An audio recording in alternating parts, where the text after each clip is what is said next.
الله الرحمن الرحيم ومن أظلم ممن افترى على الله الكذب وهو يدعى إلى الإسلام والله لا يهدي القوم الظالمين يريدون ليطفئوا نور الله بأفواههم والله متم نوره ولو كره الكافرون والذي أرسل رسوله بالهدى ودين الحق ليظهره على الدين كله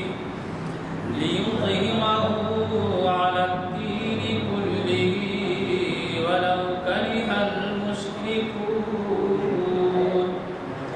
يا أيها الذين آمنوا هل أدلكم على تجارة تنجيكم من عذاب أليم تؤمنون بالله ورسوله وتجاهدون في سبيل الله بأموالكم وأنفسكم ذلكم خير لكم إن كنتم تعلمون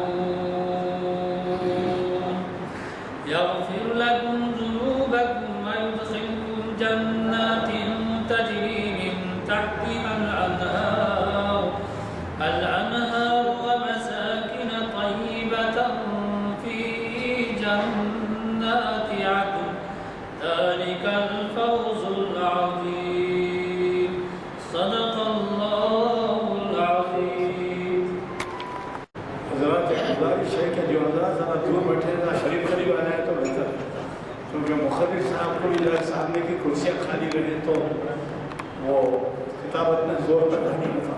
ذرا سامنے آ جائیے بعد میں آنے والا یہ پیچھے چھوڑیے.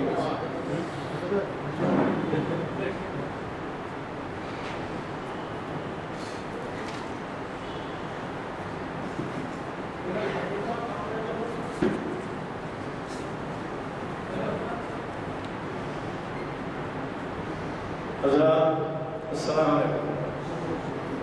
جیسے کہ آپ کے جہاں میں اعلامیہ نمبر 680 ہے. آج ہماری تاریخ اسلام کی محفل میں ایک بہت ہی اہم عنوان سے جناب ایاز الشیخ صاحب کی مخاطبت ہے. انہوں نے جو عنوان دیا ہے علامہ اقبال کے کلام کا ایک حصہ قافلہ حجاز میں ایک حسین بھی.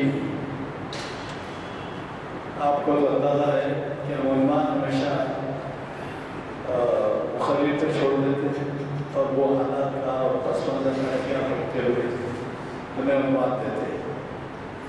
چنانچہ آج کا عنوان کچھ اسی طرح کا ہے جبکہ آج تاریخ 9 محرم کی اور کل یوم شہادت.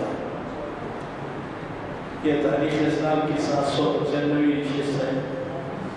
میرا اندازہ ہے کہ ایاز الشیخ صاحب نے اب تک ہمارے یہاں مختلف عنوانات سے کبھی شریعت میں کبھی بادشاہ نسی میں کبھی تاریخ اسلام میں شاید 100 کے قریب کتابات کے ہوئے. آپ کو تو معلوم ہے تاریخ اسلام کے تقریباً 800 نشستیں ہوئی ہیں. شریعت انفارمیشن کی تقریباً 700 ہوئی ہے اور اقبال شناسی کی 900 سے زائد ہو گئی.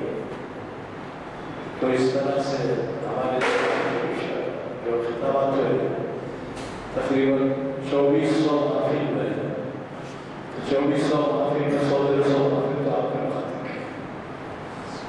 پھر یہ بھی ہے کہ آپ ان کی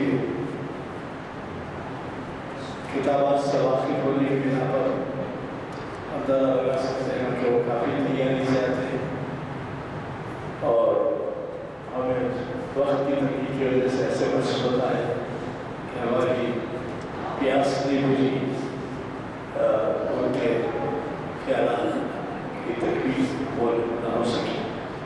مگر کیا کریں کہ اوقات مجبوری رہتی ہے اور پھر آج کل اثر اور درمیان ذرا وقت تنگ رہتا ہے، پھر بارش کا موسم ہے، ایک 10-15 منٹ پہلے ہی ختم کرنا ہوتا ہے، تو لہٰذا میں آج کی اس محفل کو مجھے اس وجہ سے دہرانا پڑتا ہے کہ ہماری ویب سائٹ میں ضروری ہماری بھی دیکھی جاتی ہیں وہاں پہ یہ محفل جامع مسجد عالیہ میں فروری کے کانفرنس ہال میں آج بتائیے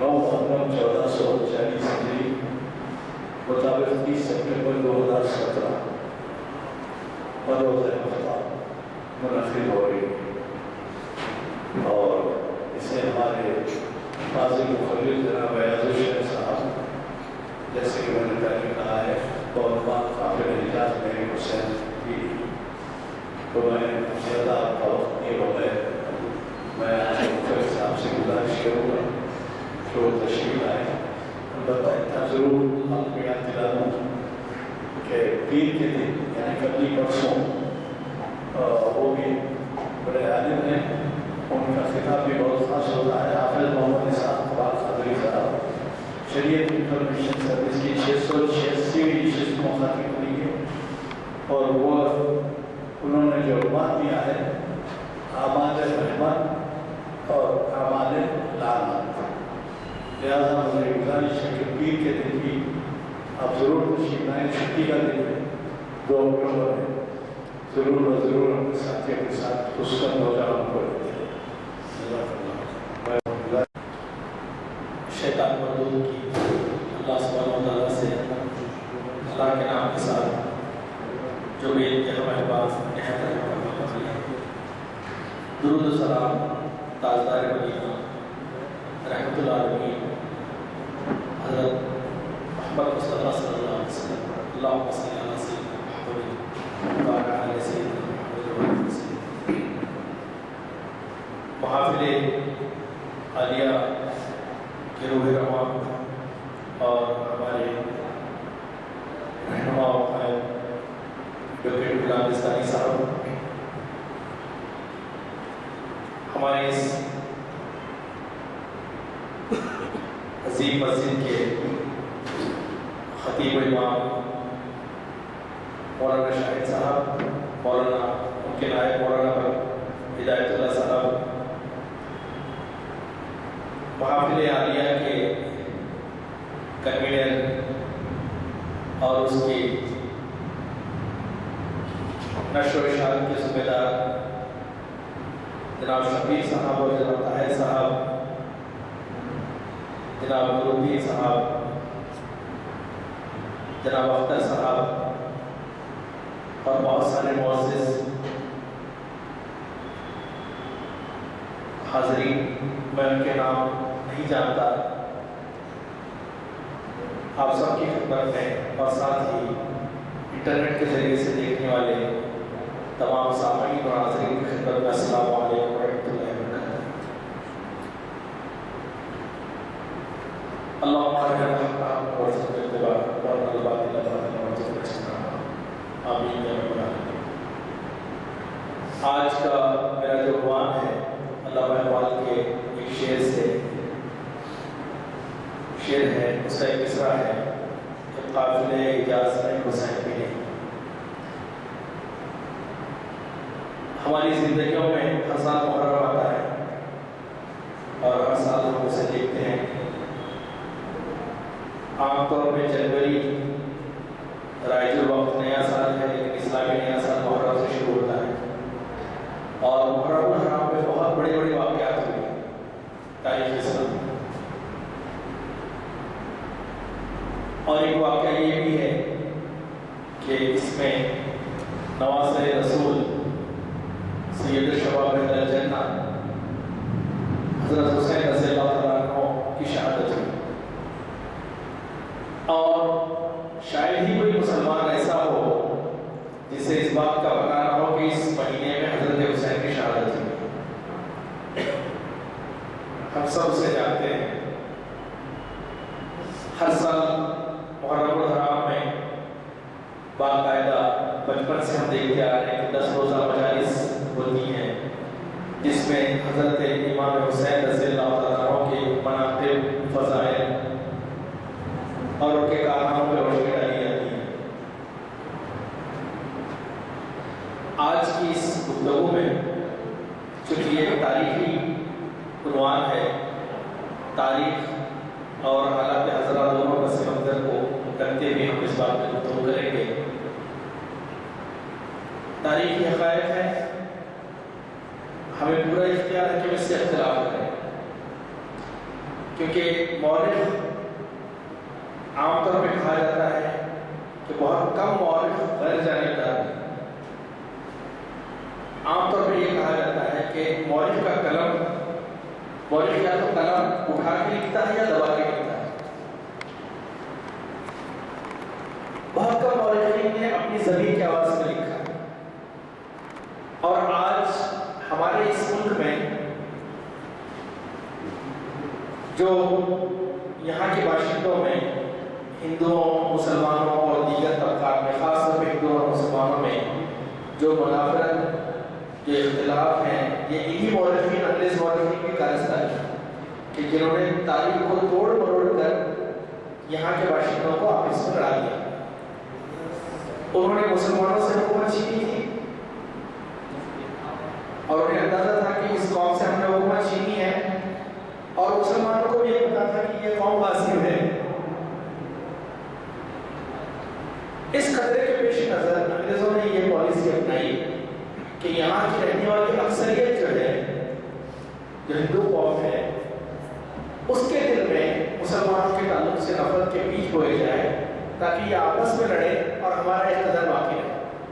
اور اسی تاریخ کی بنیاد پہ کئی تنظیمیں اور نظریے بھی وجود میں آ گئے جو جھوٹی تاریخ۔ خیر، میں گفتگو کا بتانا یہ چاہ رہا تھا کہ تاریخ کا مطالعہ ہے، فن تاریخ فن حدیث نہیں ہے۔ مولانا تشریف فرما ہے، آپ اصلاح کر سکتے ہیں میری۔ فن حدیث میں صحت کا خیال رکھا گیا ہے۔ اسماء الرجال کا باقاعدہ ایک فن ڈیولپ ہوا جس میں حدیث کون سی موضوع ہے، کون سی ضعیف ہے، کون سی حسن ہے، اس کے مختلف اقسام ہیں۔ لیکن تاریخ میں اس طرح کی چھان پٹک کا سسٹم مجھے تو نظر نہیں آیا۔ آپ صرف یہ کہ مورخ سے اختلاف کر سکتے ہیں کہ ایسا نہیں ہوا، لیکن مورخ کی روایت کو جانچنے کے لیے عام طور پہ اس دور کے دیگر مورخین اور اس دور کے واقعات کا سہارا لیا جاتا ہے، اور وہ جانچا جاتا ہے کہ اس واقعے کو کتنے مورخین نے بیان کیا ہے، اس کے حساب سے اسے صحیح یا غلط مانا جاتا ہے۔ آج تک کوئی ایسا پیمانہ غیر جانبدارانہ ایجاد نہیں ہوا کہ جو تاریخ کی ان چیزوں کو بالکل 100% کریکٹ کوئی بتا سکے۔ حضرت حسین کا جو واقعہ ہوا ہے یہ بھی ہمارے سامنے مختلف تاریخی ذرائع سے سامنے آیا ہے۔ اب اس میں بھی اس وقت کی جو دو طبقات تھے، ایک جو اہل بیت حضرات سے جنہیں محبت تھی، انس تھی، اور ہمیں بھی ہے، سب کو ہے، صحابہ اکرام تھے، وہ ان کی محبت والا ایک طبقہ تھا، اور ایک طبقہ یہ تھا کہ جو اس وقت کے جو اہل اقتدار تھے ان کے زیر اثر تھا۔ اور ان دونوں طبقات نے اپنے اپنے حساب سے تاریخ کو لکھا۔ میں پہلے عرض کر چکا ہوں کہ آج کی گفتگو ایک علمی گفتگو ہے، اور آپ کو اختلاف رائے کی آزادی ہے۔ اس کا مقصد ہرگز نہیں کہ ہم اختلافات کو فروغ دیں، بلکہ ہماری ایک انالیٹیکل اسکلس ہونی چاہیے کہ ہم انالائز کر سکیں، تجزیہ کر سکیں کہ کیا چیزیں ہو رہی ہیں۔ تو بہت سے تاریخ میں ایسی مرتبہ بہت بار ایسا ہوا کہ چھوٹے چھوٹے واقعات کو، شہادت حسین چھوٹا واقعہ نہیں ہے، غلط فہمی کا شکار نہیں، بہت بڑا واقعہ ہے، بلکہ تاریخ کا بہت بڑا واقعہ ہے، لیکن چھوٹی چھوٹی چیزوں کو اختلاف دینے کے لیے بہت میگنیفائی کر دیا گیا اسے، تاکہ اختلافات مزید بڑھ گئے۔ اسی لیے علامہ اقبال نے کسی نے کہا تھا کہ ذرا سی بات تھی اندیشہ عجم نے اسے بڑھا دیا ہے فقط زیب داستان کے لیے۔ اس چیز کو ذہن میں رکھیے، ہم انشاءاللہ گفتگو کرتے ہیں۔ ابھی ایک بات کا اعتراف یہ بھی کروں کہ میں ایک طالب علم ہوں، میں کوئی مورخ یا کوئی ادیب یا کوئی عالم دین یا کوئی دانشور نہیں ہوں۔ اپنا حاصل مطالعہ یا اپنی سمجھ جو ہے میں آپ کے سامنے پیش کروں، جو ہو سکتا ہے غلط ہو، آپ میری اصلاح فرمائیں۔ سانحہ کربلا جو ہوا، اس سے کسی کو انکار نہیں کہ یہ وقوع پذیر ہوا، مخالفین کو بھی اور موافقین کو ہے، یہ واقعہ ہوا ہے، اس فیکٹ۔ سانحہ کربلا ہوا، یہ 10 محرم 61 ہجری کو یہ واقعہ ہوا، یا 10 اکتوبر 680 عیسوی کا دن شاید اس وقت آتا ہے، اور عراق کے کربلا کے مقام پہ یہ پیش آیا۔ اور پھر ساری ہمارے سامنے چیزیں کہ کس طرح سے ہوا، کیا ہوا، بچپن سے سنتے آ رہے ہیں۔ اب اس واقعے کے پس منظر میں بیک گراؤنڈ کیا ہے؟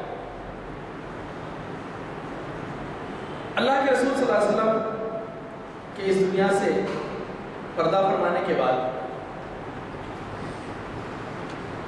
خلافت کا نظام قائم ہوا، اور یہ نظام شورائیت پر مبنی تھا، جو قرآن کا حکم ہے کہ ان کے باہمی امور مشورے سے چلتے ہیں، شورائیت میں تھا۔ خلفائے راشدین کا انتخاب اتفاق رائے سے ہوتا تھا، اور پھر بیعت ہوتی تھی۔ یہ خلافت جو ہے کسی ایک خاندان کی میراث نہیں تھی، یہ سمجھ لینا چاہیے کہ اللہ کے رسول صلی اللہ علیہ وسلم نے اور صحابہ اکرام نے اس کو شورائیت پر مبنی رکھا، اور پھر صحابہ اکرام کی کنسلٹیٹو باڈی جو ہے، اور پھر دیگر تمام صحابہ سب مل کے فیصلہ کرتے ہیں کہ اب یہ بنیں گے۔ تو حضرت ابو بکر صدیق رضی اللہ تعالیٰ عنہ بالاتفاق صحابی بنے، خلیفہ بنے، پھر حضرت عمر رضی اللہ تعالیٰ عنہ، پھر حضرت عثمان غنی، پھر حضرت علی رضی اللہ تعالیٰ عنہ، یہ سارے خلفاء ہیں۔ اب دیکھیے، بعض چیزوں کو ہمیں پیش کرنا بہت ضروری ہے۔ اب ہم محض یہ کہیں گے کہ یہ اختلافات ہیں، انہیں سامنے نہیں آنا چاہیے، بے شک صحیح بات ہے، لیکن اکیڈمک اسٹڈیز میں تو یہ اختلافات یونیورسٹیز میں موجود ہیں، آپ ان کا کیا کریں گے؟ بہت غلط چیزیں اسلامک اسٹڈیز میں ویسٹرن یونیورسٹیز میں پڑھائی جاتی ہیں، جس میں صحابہ اکرام کے اختلافات کو بہت ہائی لائٹ کر کے اور بہت اس طرح سے پیش کیا جیسا کیا جاتا ہے۔ ویسٹرن یونیورسٹیز کا میں نے سلیبس دیکھا ہے، چاہے آکسفورڈ ہو یا کوئی اور یونیورسٹی ہو، ان میں یہ کہ اقتدار کے بھوگے لوگ تھے، یہ لوگ آپس میں لڑ پڑے۔ اس میں اگر ہم صحیح تصویر سامنے نہ لائیں تو ہمارا طالب علم جسے ہم محض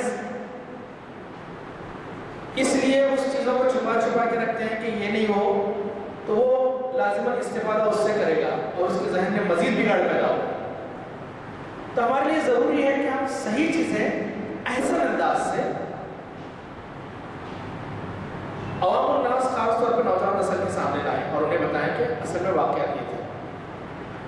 صحابہ اکرام اصحاب النجوم، ستاروں کی مانند تھے، جو کسی ستارے کی پیروی کرے اس کے لیے نجات ہے۔ اہل بیت اطہار آیت تطہیر اتری ہے ان کے لیے، تو اللہ نے پاک کر دیا ہے، اور اہل بیت سے مراد میں امہات المومنین بھی شامل ہیں، بلکہ پہلے وہ شامل ہیں۔ اب حضرت علی رضی اللہ عنہ کے واقعات جو ہوئے، اب یہاں پہ مجھے اس کو لانا نہیں ہے، اور کس طرح سے شہید مظلوم حضرت عثمان رضی اللہ تعالیٰ عنہ کو شہید کر دیا گیا، اور بلکہ حضرت علی نے حضرت امام حسن اور حضرت امام حسین رضی اللہ تعالیٰ عنہ کو حضرت عثمان کی حفاظت کے لیے معمور کیا تھا، اور آپ زخمی بھی ہوئے تھے اس میں۔ صحابہ اکرام کے جو ایک تصویر پیش کی جاتی ہے کہ صحابہ اکرام کے اور اہل بیت کے تعلقات بہت خراب تھے، یہ انتہائی غلط ہے۔ انشاءاللہ کبھی موقع ملے تو میں باقاعدہ اس میں پڑھ رہا ہوں کہ ان کے آپس میں کتنے اچھے تعلقات تھے، بلکہ میں آگے بتاؤں گا کہ حضرت زین العابدین نے اپنے بیٹوں کے نام ابو بکر اور عثمان رکھے تھے، عمر ابو بکر اور عثمان نام تھے۔ صحابہ اکرام کے بہت کارڈیل ریلیشنز تھے ان کے ساتھ، اہل بیت کے ساتھ۔ اب حضرت حسن کے معاملہ حضرت معاویہ رضی اللہ تعالیٰ نے جو کاتب وحی ہیں ان کا بڑا مقام و مرتبہ ہے، ان کے ساتھ معاہدہ طے پایا اور پھر وہ ایک ٹروس کی کیفیت، ایک صلح کی کیفیت ہوئی اور ساری چیزیں ٹھیک چلتی رہی، چونکہ حضرت معاویہ خود بھی صحابی تھے اور ایک بڑے مفاد میں امت کے حضرت حسن نے نبی کریم صلی اللہ علیہ وسلم کی اس حدیث کے مزداق کام کیا کہ میرا یہ بیٹا حسن مسلمانوں کے 2 گروہوں میں سبق کرائے گا۔ حضرت معاویہ رضی اللہ تعالیٰ عنہ کے انتقال کے بعد یزید نے اپنی خلافت کا اعلان کر دیا۔ یزید نے اپنی خلافت کا اعلان کر دیا۔ اس کے لیے آپ کے سامنے گروہ یہ کہتا ہے کہ اس دور کی سچویشن یہ تھی کہ قیصر اور کسرا یہ ساری چیزیں طاقتیں تھیں اور پاور سینٹر جو ہے نا وہ دمشق شام میں تھا، اور اگر اس وقت اسے کوئی چیز ہو جاتی تو شاید عالم اسلام کے لیے بڑا خطرہ تھا۔ یہ سب جانتے ہوئے انہوں نے اس کا اعلان کر دیا۔ ایک رائے یہ سامنے آتی ہے جو آج کل بہت زیادہ پاپولر بھی ہے۔ دوسری رائے یہ تھی کہ صحابہ اکرام اور نبی کریم صلی اللہ علیہ وسلم نے خلافت کو ہمیشہ شورائیت کے ذریعے سے، باہمی مشورے سے طے کیا۔ ایسے ہوتا کہ آپ بھی میدان میں آ جاتے، آپ کا بھی نام ہو جاتا نامنیٹ اور کسی اور کا بھی ہو جاتا اور امت جسے خلیفہ منتخب کرتی۔ تو حضرت حسین رضی اللہ تعالیٰ عنہ اس وقت آپ کے سامنے جب یہ بات آئی، یزید نے اپنی خلافت کا اعلان کر دیا۔ اب ایک عجیب مسئلہ یہ ہوتا ہے کہ لوگ کہتے ہیں کہ اللہ والا یزید فاسق تھا، فاجر تھا، شرابی تھا، فلاں تھا۔ بالفرض وہ متقی بھی ہوتے، نمازی بھی ہوتے، پرہیزگار بھی ہوتے، لیکن اسلام کی اس اہم شرک کے مخالف ہونے کی بنیاد پر ان کی مخالفت ضروری تھی۔ اسلام کا جو شورائیت کا نظام ہے، اسلام کی جو خلافت ہے، وہ بادشاہت میں تبدیل ہو رہی تھی، ملوکیت میں تبدیل ہو رہی تھی۔ اب ایک سوال یہ ہوتا ہے کہ دوسرے صحابہ نہیں تھے کیا؟ حضرت حسین کو کیا ضرورت ہے رضی اللہ تعالیٰ عنہ؟ تو بے شک صحابہ کے گروہ میں کچھ لوگوں نے اس رائے کا اظہار کیا کہ فی الوقت یہ مناسب نہیں ہے کہ اختلاف کیا جائے، جیسا چل رہا چلنے دو۔ عام طور پہ ہمارے پاس لوگ ہیں جیسا چل رہا چلنے دو، بعد میں دیکھیں گے انشاءاللہ۔ دوسرے صحابہ کا ایک گروہ تھا، انہوں نے کہا کہ نہیں، یہ بڑی خرابی پیدا ہو رہی ہے، یہ تو قیصر اور کسرا کا رواج ہمارے یہاں آ رہا ہے کہ باپ کے بعد بیٹا بنے، جس کی کوئی گنجائش نہیں۔ اب $1 ملین کوشچن، سوال یہ ہے کہ حضرت حسین نے کیوں کیا ہے، کیوں مخالفت کی؟ اب دیکھیے کہ حضرت حسین کا مقام و مرتبہ کیا ہے۔ حضرت حسین رضی اللہ تعالیٰ عنہ نبی کریم صلی اللہ علیہ وسلم کی لخت جگر حضرت فاطمہ کے فرزند ہیں، اور حضرت حسین رضی اللہ تعالیٰ عنہ حدیث کے مطابق سید الشباب اہل الجنہ ہیں، جنتی نوجوانوں کے سردار ہیں۔ حضرت حسین حضرت علی مرتضیٰ کے فرزند ہیں، آپ اہل بیت میں سے ہیں اور صحابی رسول بھی ہیں۔ کوئی اور مخالفت نہ کرتا تو شاید اتنا اثر نہ ہوتا، لیکن خاندان رسول کا ایک شخص اپنی آنکھوں کے سامنے ایک بڑی تبدیلی کو دیکھے اور خاموش رہے تو قیامت تک کے لیے وہ مثال بن جاتی تھی۔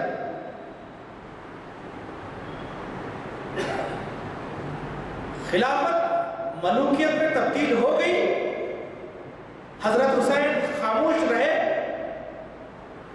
قیامت تک کے لیے کسی ملوکیت کے خلاف کسی کو جدوجہد کرنے کی پھر اس کی ضرورت نہیں ہوتی، کیونکہ ان کے سامنے روشن دلیل ہوتی کہ نواز رسول خاموش رہے تو ہم کیوں کریں؟ سمجھ رہے نا بات کو؟ میری فرق یہ تھا۔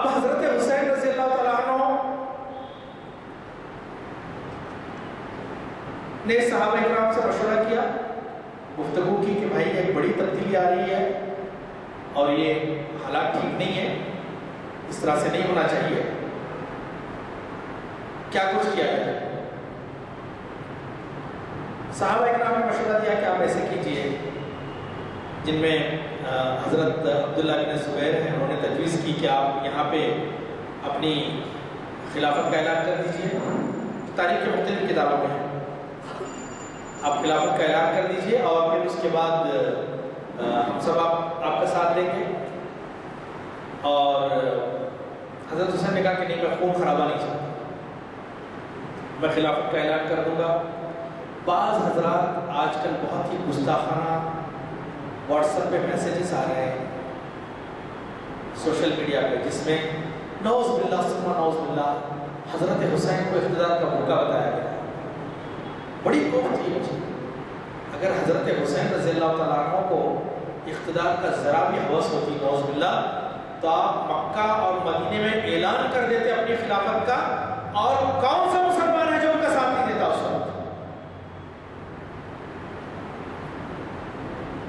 لیکن آپ نے یہ نہیں کیا، آپ تو چاہتے تھے کہ اس مسئلے کا حل نکلے، آپ کے دل میں خلافت کی تمنا ہوتی تو آپ اعلان کر دیتے، آپ نے نہیں کیا، بلکہ آپ چاہتے تھے کہ کوئی حل نکلے، یہ جو چیز جڑ پکڑ رہی ہے ختم ہو، تاکہ پھر سے خلافت راشدہ کا نظام جاری و ساری ہو جائے، اس کا تسلسل برقرار ہے۔ اب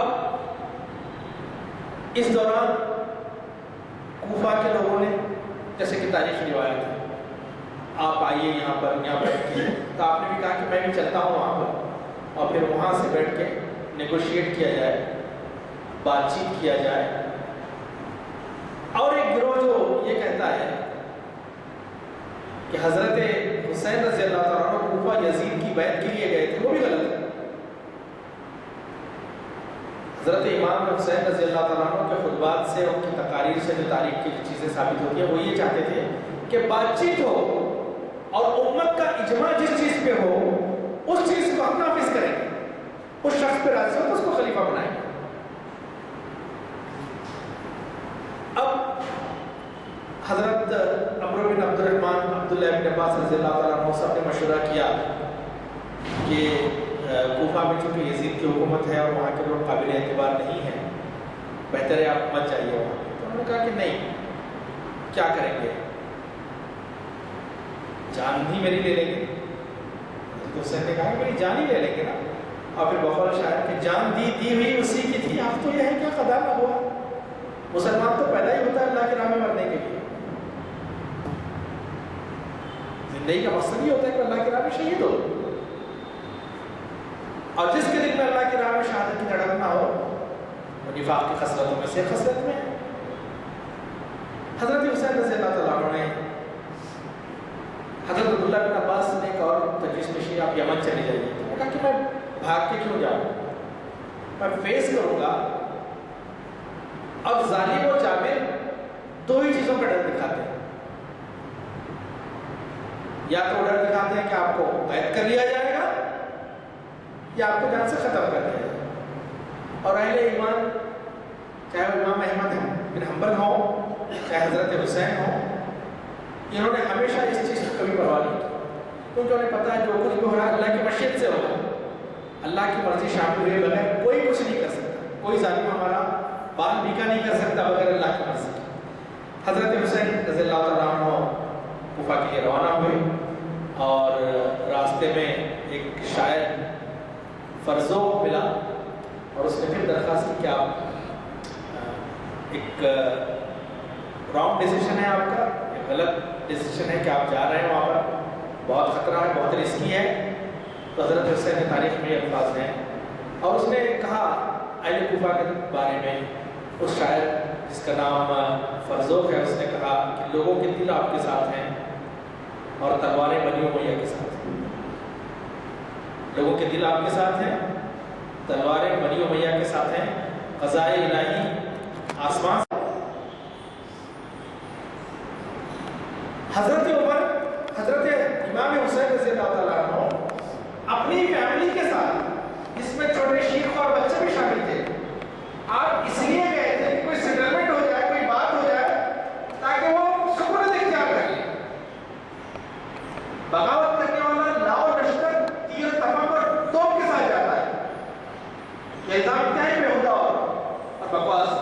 اللہ انہیں ہدایت دے جو کہہ رہے ہیں۔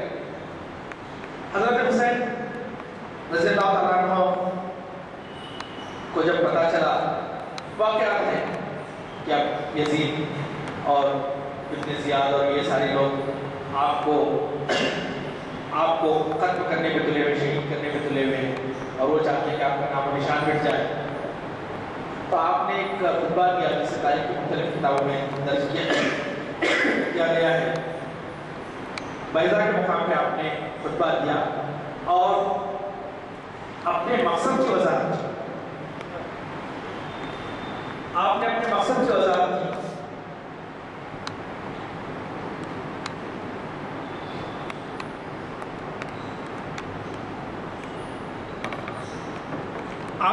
آپ کے خطبے کے جو الفاظ ہیں وہ اس طرح سے ہیں: لوگوں، رسول اللہ صلی اللہ علیہ وسلم نے فرمایا ہے کہ جس نے ظالم محرمات الہی کو حلال کرنے والے، خدا کا عہد توڑنے والے، خدا اور رسول کی مخالفت اور خدا کے بندوں پر گناہ اور زیادتی کرنے والے کے ساتھ حکومت کرنے والے بادشاہ کو دیکھا اور قول اور فعل کے ذریعے سے غیرت کا اظہار نہ کیا،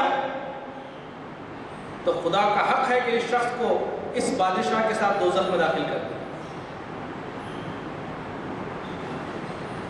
لوگوں خبردار ہو جاؤ، ان لوگوں نے شیطان کی اطاعت اختیار کی ہے اور رحمان کی اطاعت چھوڑ دی ہے، ملک میں فساد پھیلایا ہے، حدود الہی کو معطل کر دیا ہے، مال غنیمت پہ اپنا حصہ زیادہ لیتے ہیں، خدا کی حرام کی ہوئی چیزوں کو حلال اور حلال کی ہوئی کو حرام کر دیا ہے، اس لیے مجھ کو غیرت میں آنے کا سب سے زیادہ حق ہے۔ یہ الفاظ ہیں حضرت حسین۔ اب آپ مقصد حسین سمجھ گئے ہوں کہ کیا حضرت حسین کا مقصد۔ بہرحال جب حضرت حسین پر کربلا میں آئے، اب بعض لوگوں نے ایک بڑی داستان بنا لی اس کی، ایسا ہوا ویسا ہوا اور یہ اور وہ، بلکہ مجھے تعجب ہوتا ہے کہ اسے ایک دیومالائی کہانی کی شکل دے دی گئی، اور ان کا مذہب ہے، مجھے ان سے اختلاف نہیں ہے، میرا اپنا مذہب ہے، میرا اپنا مذہب تو اسلام ہے، سب کا دین اسلام ہے، میرا اپنا خیال ہے، ان کے اپنے خیال ہیں۔ ایک یہ قصہ بیان کیا گیا، بلکہ مجھے بڑی کوفت ہوتی ہے جب میں پڑھتا ہوں کہ حضرت زینب و حضرت سکینہ ننگے سر کربلا میں آئی، ایک غیرت مند اہل بیت کی عورت کبھی ننگے سر میدان میں نہیں آ سکتی، اور جو یہ پیش کیا جاتا ہے کہ حضرت حسین رضی اللہ تعالیٰ عنہ انتہائی بے بسی، بے چارگی، ناطاقتی اور مظلومیت کی حالت میں شہید ہو گئے، ہرگز نہیں مانتا میں اس چیز کو۔ حضرت حسین رضی اللہ تعالیٰ عنہ کی شہادت اختیاری تھی، آپ کی مظلومیت کی شہادت نہیں تھی، مظلومیت ضرور تھی لیکن بے چارگی اور لاچارگی کی نہیں تھی، زندگی کی بھیک نہیں مانگی انہوں نے، بلکہ انہیں پتا تھا کہ میں جان دوں گا تو قیامت تک کے لیے ظالموں اور جابروں کے سامنے کلمہ حق بلند کرنے کا جذبہ پیدا ہوگا اور جان دینے کا جذبہ پیدا ہوگا، اور اگر آج میں جان بچا لیتا ہوں تو قیامت تک کے لیے کوئی جواز نہیں ہوگا کہ ظالم کے خلاف آواز اٹھائے۔ میرے حسین کی شہادت بے چارگی کی نہیں تھی بلکہ اختیاری تھی، اللہ کی رضا کے سامنے جس طرح حضرت اسماعیل نے پیش کیا اپنے آپ کو، اس طرح سے حسین نے بھی اپنے آپ کو پیش کیا۔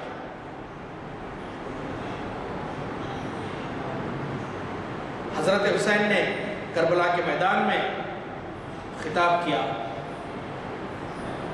تاریخ روایت ہے، آپ نے کہا کہ اے لوگو جلدی نہ کرو، اے لوگو جلدی نہ کرو، میری بات سنو، مجھ پر تمہیں سمجھانے کا جو حق ہے اسے پورا کر لینے دو، اور میرے آنے کی وجہ بھی سن لو۔ اگر تم میرا عذر قبول کرو گے اور مجھ سے انصاف کرو گے تو تم چاہے خوش بخت انسان ہوگے، لیکن اگر